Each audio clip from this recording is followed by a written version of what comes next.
এই উদ্দেশ্যে সবাইকে আমি একটা কথা বলতে চাইবো, আমি সব মেধাবীকে জিততে দেখিনি, কিন্তু কোনো পরিশ্রমীকে হারতে দেখিনি। সুতরাং যে কাজ আমরা শুরু করেছি, যে কনসিস্টেন্সি সহকারে আমরা পড়াশোনা শুরু করেছি, সেই কনসিস্টেন্সি সহকারে সেটাকে চালিয়ে যাওয়াই হচ্ছে জেদ। আর এই জেদ নিয়েই যেন আমরা এগিয়ে যাই সাফল্যের পথে। আনন্দরত্ন একাডেমির আজকের আলোচনায় সবাইকে স্বাগত জানাই। আজকের এই আলোচনায় থাকছে এএনএম জিএনএম এর এক্সাম সম্পর্কিত এবং জেন পাসের এক্সাম সম্পর্কিত আগামীর যে ভবিষ্যৎ, সেই ভবিষ্যতের প্রসঙ্গ নিয়ে। সম্প্রতি পশ্চিমবঙ্গ সরকারের ডিরেক্টর অফ হেলথ সার্ভিসেসের যে নোটিফিকেশন আমাদের সামনে এসেছে, আমরা মোটামুটি জেন পাস এবং এএনএম জিএনএম এর যে সমস্ত প্রার্থীরা রয়েছে সকলেই এই নোটিফিকেশনটা দেখেছি এবং এই নোটিফিকেশন অনুযায়ী একাধিক শঙ্কা প্রশ্ন তোমাদের সকলের মনে অ্যারাইজ করেছে এবং সেগুলি নিয়েই আমরা খুব অল্প পরিসরে একটা আলোচনা রাখছি। প্রত্যেকের প্রশ্নের একটা সম্ভাব্য দিক কি হতে পারে সেগুলি তোমাদের সকলের সঙ্গে শেয়ার করব। তো মূলত এই নোটিফিকেশনের যে বক্তব্য, সেই বক্তব্য থেকে একটা জিনিস পরিষ্কার যে এই পরীক্ষাটা পুরোপুরি স্থগিত রয়েছে একটাই কারণে, কেবলমাত্র এই ওবিসি যে ম্যাটার, সেই ওবিসি ম্যাটারের কারণেই।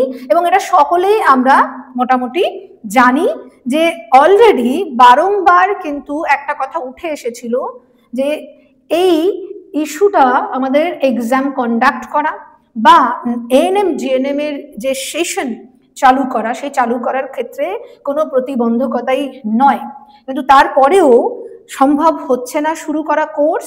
এইরকমই বার্তা এই কর্তৃপক্ষের থেকে জানানো হয়েছে সকলকেই। মুখ্য প্রশ্ন ছেলেমেয়েদের পক্ষ থেকে কি উঠে আসছে বা এএনএম জিএনএম প্রার্থীদের কাছ থেকে? ম্যাডাম, এই নোটিশটাতে আমরা দেখতে পাচ্ছি the counselling process and admission of different nursing courses. এখানে কিন্তু শুধুমাত্র কাউন্সিলিং প্রসেস আর এডমিশনের কথা বলা হয়েছে। এটা সাধারণত পরীক্ষার পরে হয়, কিন্তু এখানে কোথাও কিন্তু পরীক্ষার কথা উল্লেখ করা নেই। এই বিষয়ে কি বলবেন? আচ্ছা, যে শঙ্কাটা সকলের মনে ঘুরছে যে এক্সাম মনে হয় হবেই না, actually admission process, counselling process, সেখানেই কিন্তু পূর্বেই পরীক্ষার বিষয়টি বা সিপিটি বলি আমরা, সেই যে টেস্ট, সেই টেস্টটা না হলে এখনকার সময়ে পার্থক্যীকরণ করাটা কিন্তু খুব মুশকিল। কারণ আজ থেকে 10 বছর আগে যারা উচ্চ মাধ্যমিক পরীক্ষা দিয়েছিলেন তাদের যে মার্কস, সেই মার্কসের একটা বড় পার্থক্য তৈরি করা যেত। আর এখন এই নতুন সিলেবাস প্যাটার্নে উচ্চ মাধ্যমিকের যে রেজাল্ট হয়, সেই রেজাল্টে কিন্তু পার্থক্য করাটা খুব মুশকিল হয়ে দাঁড়ায় এবং যে কোনো সিলেকশন প্রসেসে সেই পার্থক্যটা যদি না করা যায় তাহলে কিন্তু কোনো মতেই সম্ভব নয়। আর এখন আমাদের নিউ যে রিক্রুটমেন্ট প্রসেস, সেখানে কিন্তু আমাদের এই যে কমন টেস্ট যেটা তো হয় সাধারণত, সেটা একেবারেই জরুরি হয়ে পড়েছে। না হলে কিন্তু অনেক ছেলে মেয়েদের সঙ্গে অন্যায় হয়, আমরা সকলেই জানি। প্রত্যেকটা ক্ষেত্রেই এখানে প্রসঙ্গই ওঠে না যে এক্সাম হবে না, কারণ এক্সাম ছাড়া যদি আমরা এই প্রসিডিওরটা চালাই তাহলে সেখানে আরো একাধিক কেলেঙ্কারি হওয়ার সম্ভাবনা থাকে। পরীক্ষা তাদেরকে দিতে হবে। এখন সরকার যে কারণটা দেখিয়েছে এখানে ওবিসি সংক্রান্ত ইস্যু, তো আসল সত্যিকার অর্থে এটা কোনো কারণই না। কারণ মহামান্য হাইকোর্ট বারবার করেই বলে দিয়েছেন যে ওবিসিটা কোনো ক্ষেত্রে যেন বাধা না হয়ে দাঁড়ায়।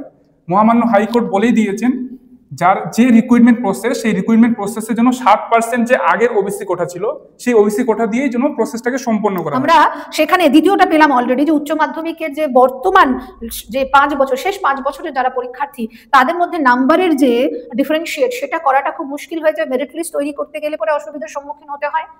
আবার এই যাবতীয় অনেক ক্ষেত্রে আমরা যেমন দেখি যে পরীক্ষার্থীরা যখন উচ্চ মাধ্যমিকের পরীক্ষায় বসেছেন তখন তাদের সেই পরীক্ষাটা হয়তো কোনো কারণে ভালো হয়নি, কিন্তু তাদের মধ্যে যথেষ্ট যোগ্যতা ছিল ভালো জায়গায় পৌঁছানোর। এবং সেই ক্ষেত্রে এই লজিকগুলির উপর মেনটেন করেই তো আমাদের যে কোনো এই রিক্রুটমেন্ট প্রসেসের ক্ষেত্রে গিয়ে আবার একটা টেস্ট নেওয়া হয়, প্রাইমারি বা কমন টেস্ট নেওয়া হয়ে থাকে। তো এক্ষেত্রেও যারা ভাবছো যে আমার এই এক্সাম হবেই না, শুধুমাত্র উচ্চ মাধ্যমিকের মার্কস দিয়ে আর ইন্টারভিউ করে প্যানেল তৈরি করে ভর্তি নিয়ে নেওয়া হবে, সেটা কিন্তু একেবারেই অপ্রাসঙ্গিক বলে মনে হয়। কারণ এখনকার বর্তমান সিচুয়েশনের সাপেক্ষে এই কনসেপ্টটা একেবারে ভিত্তিহীন। ওকে, পরবর্তী কি প্রশ্ন? পরবর্তীতে অনেকেই এই কথাটা বলছে যে পরীক্ষা যদি হয় তাহলে কবে হবে, এই সেশনে কি সেটা কি সম্ভব? আচ্ছা, এইখানে কতগুলি সম্ভাব্য যে বক্তব্য সেটা তোমাদের সামনে রাখছি, আশা করি তোমরাও সেটা মিলিয়ে নিতে পারবে। সেটা কি? এক হচ্ছে আমরা ওবিসির যে শুনানি এই সংক্রান্ত, সেটা শেষ পেয়েছিলাম যে 15 তারিখ 15 তারিখ থেকে সেটা 17 তারিখ, 17 তারিখ থেকে সেটা 22শে জুলাই, 22শে জুলাই থেকে সেটা এখন 29শে জুলাই, আলটিমেটলি আগামীর সম্ভাব্য শুনানির তারিখ ঠিক হয়েছে। আমরা যদি ধরেই নিই যে 29শে জুলাই এই ওবিসি সংক্রান্ত বিষয়ে রফা দফা হয়ে যাবে, সমাধান হয়ে যাবে, এইটা যদি ধরেও নিই তাতেও কতগুলি বিষয় আমাদের সামনে আসছে।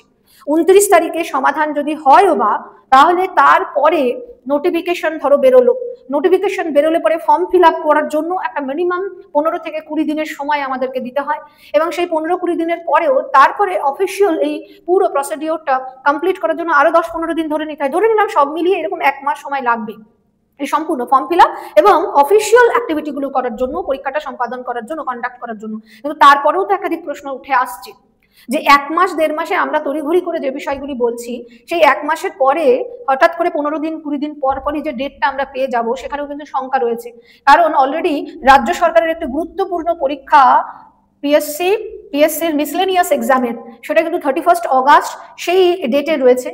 তারপরে রাজ্য সরকারের এখন সব থেকে গুরুত্বপূর্ণ পরীক্ষা এসএলএসটি, সেটারও সম্ভাব্য তারিখ 7 সেপ্টেম্বর না, 7 সেপ্টেম্বর আর 14 সেপ্টেম্বর রাখা হয়েছে। তাহলে অলরেডি আমরা ওই যে রবিবারের ডেটগুলি সেগুলি পাচ্ছি না কিন্তু। এবং এই পরীক্ষাটা কন্ডাক্ট করার ক্ষেত্রে তারপর আরো একটা প্রতিবন্ধকতা তৈরি হয়, সেটা হচ্ছে তারপরে পুজোর ছুটি। এবার যদি সমস্ত কিছু তড়িঘড়ি করে এক্সাম কন্ডাক্টও করানো যেতে পারে, তাহলে তার জন্য সময় রয়েছে। আমরা যদি দেখি পুজোর পরে নভেম্বর মাসটা মুখ্যত, এইবার এই নভেম্বর মাসে চাইলে অথরিটি এক্সাম কন্ডাক্ট করিয়ে সেশন শুরু করতে পারে, চাইলেই। কারণ অসম্ভব বলে তো কিছু হয় না, শুধু তার জন্য প্রয়োজন হয়ে পড়ে ইচ্ছে শক্তি যে আমরা নেব কিনা। সরকারের পক্ষ থেকেও কিন্তু এখানে কোথাও বলতেই হয় আমাদের যে সরকারের এখানে অবহেলাও কিছুটা আমাদের নজরে পড়ছে, এবং সকলেই সেটা জানি। এইবার তারপরেও কিছু প্রশ্ন আমি বলছি যে এরপরেও আরেকটা বিষয় রাইজ করছে।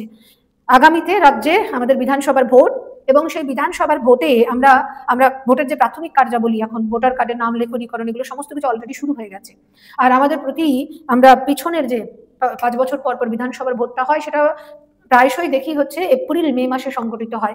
এপ্রিল মে মাসে যদি সংগঠিত হয়, তার 3 মাস আগে থেকে কোনো রকম কোনো আর অন্য কোনো গভর্নমেন্ট অ্যাক্টিভিটি বা এক্সাম এগুলো কোনো কিছু কন্ডাক্ট হয় না। সেটাও আমরা কিন্তু লক্ষ্য করেছি, মোটামুটি বিগত 15 বছর 20 বছর ধরে এই একই জিনিস হয়ে আসছে। তো সেক্ষেত্রে মূল যে বিষয়, সেটা ওই নভেম্বর মাস, ডিসেম্বর মাস, এই দুটি মাসের মধ্যে যদি সম্ভব হয় এই পুরো প্রসিডিওর কন্ডাক্ট করার, যদি সরকার তথা এই ডিরেক্টর অফ হেলথ সার্ভিসেস মনে করে নিয়ে নেওয়ার বা কোর্সটাকে শুরু করার, সেশনটাকে শুরু করার, তাহলে চাইলেই তারা করতে পারেন। আমরা এর আগেও বলে নিয়েছি, অবশ্যই এটা একটা সম্ভাবনা। এটা সম্পূর্ণ, আমি সম্পূর্ণভাবে বললাম যে যদি ইচ্ছে থাকে তাহলে ওই 2 মাসই মাঝখানে সময় রয়েছে। তো এরকম একটা অবস্থায় দাঁড়িয়ে রয়েছে।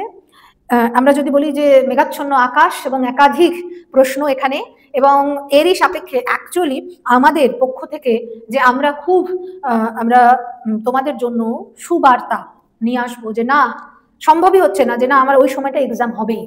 শুধু কিছু বিষয় তুলে ধরা, নিজেরাই বুঝতে পারবে যে কোন জায়গাটায় রয়েছি আমরা। ওকে, তো এই হলো, আমরা যদি বলি যে এক্সাম আদৌ হবে কি হবে না, কবে হবে, তো মোস্ট প্রবাবলি এই দুটো মাসে নিতে পারে, ঠিক আছে। না হলে কিন্তু আরো পেছবে। এই প্রসঙ্গে একটা কথা বলতে চাইবো। এরকম অনেক স্টুডেন্ট যারা আমাকে জিজ্ঞাসা করে বা যারা বিভিন্ন ইউটিউবের কমেন্ট সেকশনে বলে যে আমাদের তাহলে কি হবে, আমাদের ভবিষ্যৎ কি তাহলে নষ্ট, এইভাবে যদি একটা সেশন পুরোটাই গ্যাপ চলে যায় তাহলে আমরা এখন কি করব, আমাদের কি করণীয়, সেক্ষেত্রে তাদের উদ্দেশ্য কি বলবেন? এবার সবাইকে এটাই বলার যে এই যে সময়টা, সেই সময়টা যখন আমরা ছাত্রছাত্রীদের পক্ষ থেকে বা তোমরা যারা এই এএনএম জিএনএম পড়ার স্বপ্ন দেখছো, বা অন্যান্য চাকরির পরীক্ষার ক্ষেত্রেও যদি আমরা দেখি, তাহলে সেক্ষেত্রে সকলের জন্যই কিন্তু আমরা একটা দুর্বিষহ সময়ে রয়েছি। আর এই সময়ে যদি আমরা হাল ছেড়ে দিই, তাহলে হাল ছাড়লে তো একেবারেই ছিটকে বেরিয়ে গেলাম। যদি ধরে রাখতে পারি নিজের যে আগের, আমরা ধরে নিচ্ছি যে ডিলে হচ্ছে, সময় লাগছে, মোটিভেটেড থাকতে পারছি না, তো এই মোটিভেটেড থাকতে পারছি না বলে আমি বেরিয়েই গেলাম পুরো খেলা থেকে, তাহলে তো আগামী 40-50 বছরের জন্য, সারাটা জীবনের জন্যই আরো দুঃখ জীবনে নিজেরাই ডেকে আনবো। তো এই জন্যই সবাইকে বলার, যদি এটাই লক্ষ্য হয় তাহলে আগে 1 বছর ধরে পড়াশোনা করছো, আরো 6 মাস তোমরা চিন্তা করে নাও যে 4 মাস বা 6 মাসের যে সময়টা পাচ্ছি, তাহলে আমি এতদিন পড়ে এসেছি, এই পড়াটাকে আরো ঝালিয়ে নিই, যাতে আমি কোনো কারণে এইরকম সম্ভাবনা না তৈরি হয় যে 1 মার্কস 2 মার্কস 3 মার্কসের জন্য ছিটকে বেরিয়ে গেলাম। আমাকে এইটা টার্গেট করতে হবে, এই 5 মাসের সময়টা পেয়েছি, আমি আবার রিভিশন করে নিয়ে আগামীতে যাতে পরীক্ষা যখন হবে তখন আমি কাট অফ থেকে আরো 10 মার্কস বেশি পেয়ে থাকবো। এবার একটা বড় অপরচুনিটি তৈরি হয় কি, দেখো সিট সংখ্যাটার দিকে তাকাও। তোমাদের এবারের সেশনে সব মিলিয়ে 9500 সিট সংখ্যা রয়েছে। আর যেহেতু একাডেমিক সেশন, দেরি হলেও কিন্তু শুরু করতেই হবে। এইটা এরকম নয় যে আমি বাদই দিয়ে দিলাম, কাট করে দিলাম, তা কিন্তু হবে না। ডিলে হচ্ছে, সময় লাগছে, কিন্তু এই সংখ্যক ছাত্রীদের বিশেষ করে আমরা যদি বলি, তাহলে এই সংখ্যক এএনএম জিএনএম কোর্সে অ্যাডমিশন কিন্তু করাতেই হবে। সেশন কখনো কোনো স্কুল বা কলেজে বলি, সেটা কখনোই কিন্তু একেবারে বাদ দিয়ে দেওয়া যায় না। অতএব এই 9500 জনকে যে নেওয়া হবে, এই অপরচুনিটিটাই নেওয়া, রিভিশন প্রসেস চালিয়ে যাওয়া। একদিন দুদিন একবেলা হয়তো মন খারাপ করবে, পড়তে ইচ্ছা করবে না, কিন্তু চিন্তা করতে হবে যে আমি যদি 6 মাস পরেও সুযোগটা পাই, সেই সুযোগটা কাজে লাগাবো। আবার সেই সুযোগটা যদি আমার এই নেগলিজেন্সির কারণে এখন পড়তে ভালো লাগছে না, পড়াশোনা করছি না, এই কারণে কোনো কারণে 2 নম্বর 3 নম্বরের জন্য যদি ছাড়া পড়ে গেল, তাহলে কিন্তু একেবারেই ছিটকে বেরিয়ে যাবে। তাহলে আগামী 1.5 বছর 3 বছরে দেখা গেলো আবার একটা সুযোগ পেলাম না, তাহলে সেই সময় তো পড়াশোনাটা আরো বেশি ডিলে হয়ে যাবে। এই কারণেই বলা যে পড়াশোনা চালিয়ে যেতে হবে, পুরনোরা রিভিশন দিতে পারো। আর নতুন যারা এখনো চিন্তাই শুরু করনি যে না আমাকে মানে এই নার্সিংটা নিয়ে আগে ভাবিনি, তাদের জন্য একটা অপশন তৈরি হচ্ছে যে আমি এই যে 6 মাস বা 4 মাসের সময় পাচ্ছি, সেই 4-6 মাসে আমি একটু পড়ে নিয়ে ওই সুযোগটা কাজে লাগাতে পারবো। তো নতুনদের জন্য অলওয়েজ স্বাগত, তোমরা যোগাযোগ করতে পারো আমাদের সঙ্গে।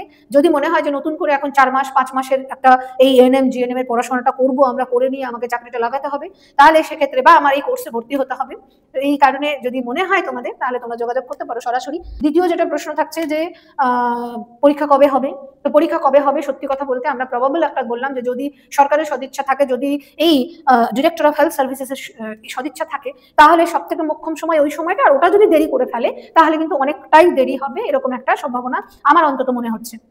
ওকে, সকলকে থ্যাংক ইউ, সকলকে আরো একবার বলছি সবাই সুস্থ থেকো, ভালো থেকো এবং পড়াশোনা চালিয়ে যাও।